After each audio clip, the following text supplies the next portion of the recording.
T de la matinale. Sur la première. Bonjour Dominique Megrawa. Bonjour Anne-Claire. Merci d'être avec nous ce matin pour parler de cette journée mondiale des actions pour la santé des femmes. Alors est-ce que c'est une autre journée des femmes parmi tant d'autres, une autre journée des femmes pour parler relaxation, bien-être, etc. etc.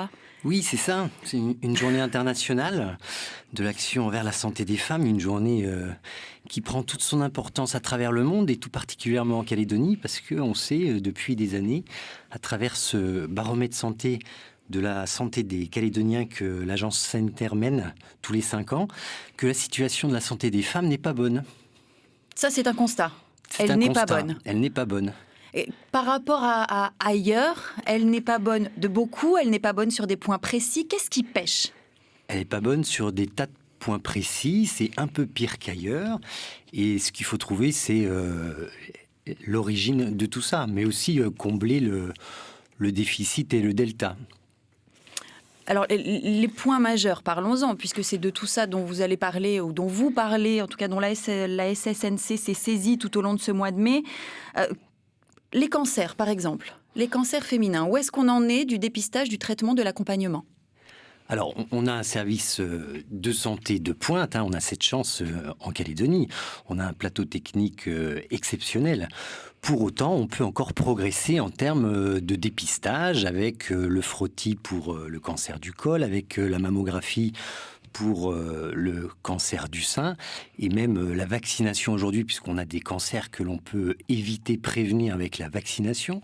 Le cancer du foie avec la vaccination anti-hépatite B, le cancer du col pour les femmes avec la vaccination anti-HPV. Donc, on progresse, bien entendu. Pour autant, il reste trop de femmes qui ne bénéficient pas de ces dépistages, malgré l'organisation et la proposition que fait la SSNC. Là, en l'occurrence, la politique publique est proactive et complètement proactive. Et vraiment, on a été dans les premiers, au niveau mondial, à mener et à organiser des campagnes systématiques avec des invitations qui sont envoyées à toutes les femmes, à date, à échéance, pour leur faire bénéficier au mieux de ces dépistages. Qu'est-ce qui bloque alors ? Ce sont des problèmes plus sociétaux, culturels, politiques ? Qu'est-ce qui bloque ? Économiques éventuellement ?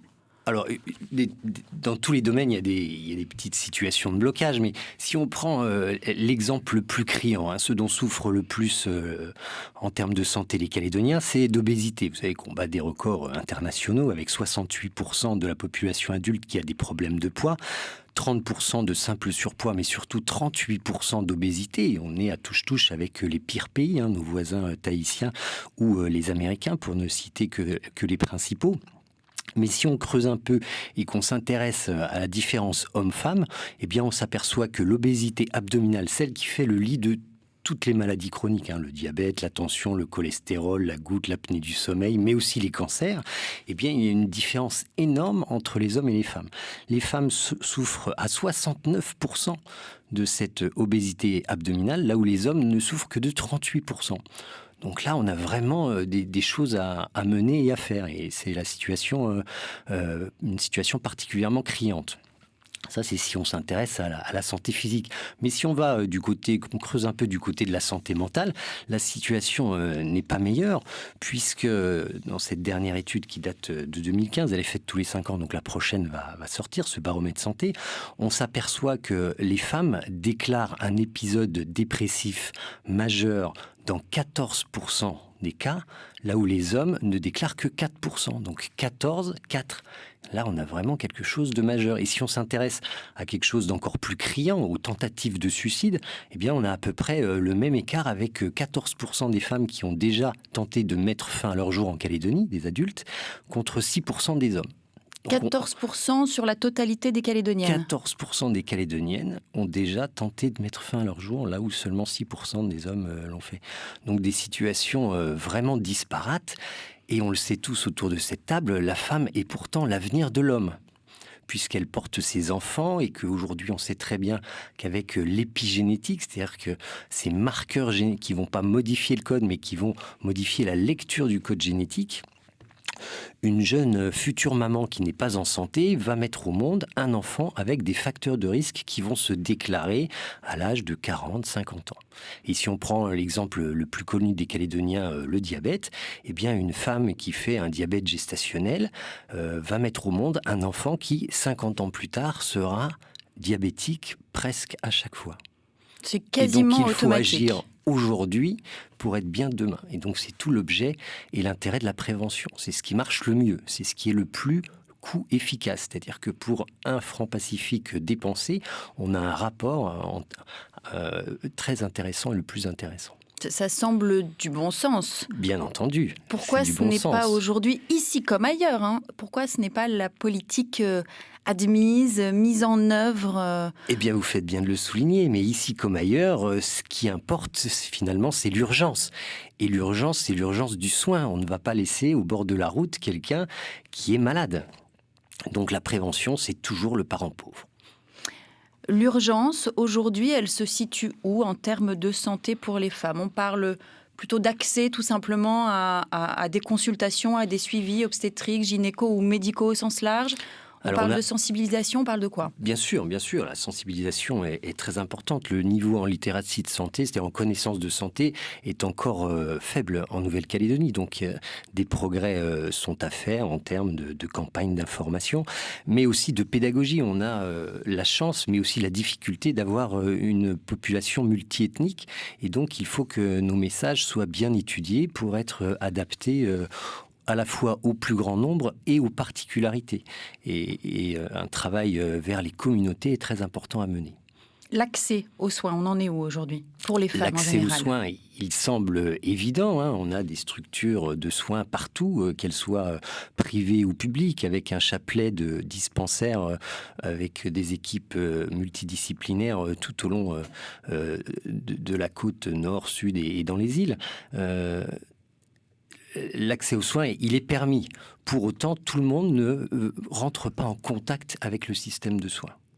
Parce que ça fait peur, parce qu'on dit qu'il va falloir Bien payer, entendu, parce que... On le voit avec l'exemple actuel et cette crise sanitaire à travers le coronavirus qu'on découvre, où les gens ont du mal à retourner, consulter, prendre soin d'eux, parce qu'il y a cette peur de l'épidémie qui est là, qui plane et qui empêche les gens de se soigner. Eh bien, de la même façon, il y a, du fait de certaines croyances ou de certains malaises ou difficultés, des gens qui ne vont pas en temps et en heure consulter le médecin. Notamment les femmes ? Et encore plus les femmes. Les femmes ont ce devoir, ce sens du sacrifice, sont des mamans, sont des épouses, elles sont aussi aujourd'hui travailleuses. Alors elles sont devenues plus intelligentes grâce à ça que les hommes. Pour autant, elles se délaissent un peu et on sait tous que pour bien s'occuper de ses proches, il faut commencer par s'occuper de soi. Et donc, si on a un conseil à donner aux femmes, c'est celui-là. Commencez par vous occuper de vous pour pouvoir continuer à bien vous occuper de vos enfants, de vos maris, de vos aïeux. Alors, la théorie est posée. Après, théorie est posée. Dans la pratique au quotidien, c'est peut-être moins évident. Bien entendu, c'est toujours plus facile au micro, mais aujourd'hui, tout particulièrement, l'agence sanitaire et les équipes sont sur le terrain, et des terrains divers et variés, aussi bien en squat qu'au gouvernement. Donc, vous voyez qu'on s'attaque à tout l'éventail de la population. Dominique Megrawa, on a évoqué les cancers féminins, on a évoqué le diabète, le surpoids, l'obésité.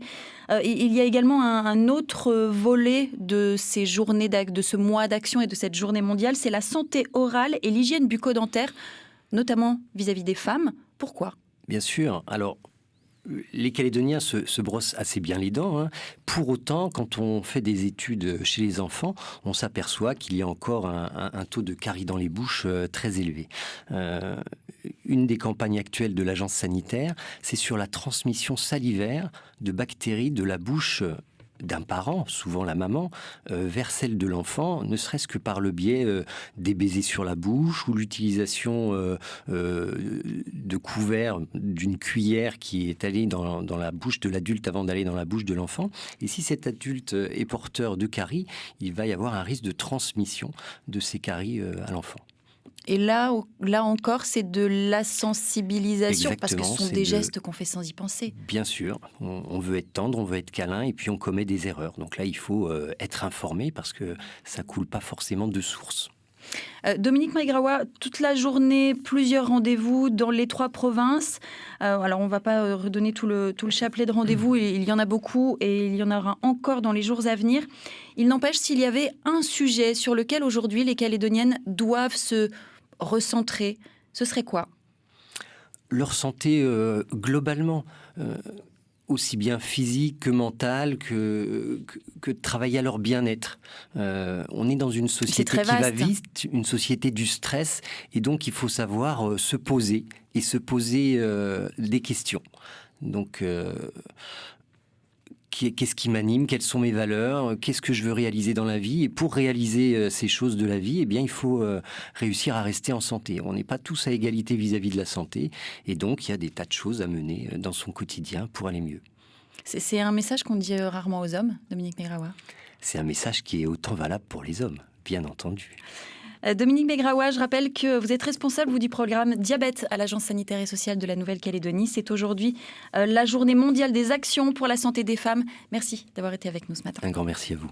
C'était l'invité de la matinale sur la première.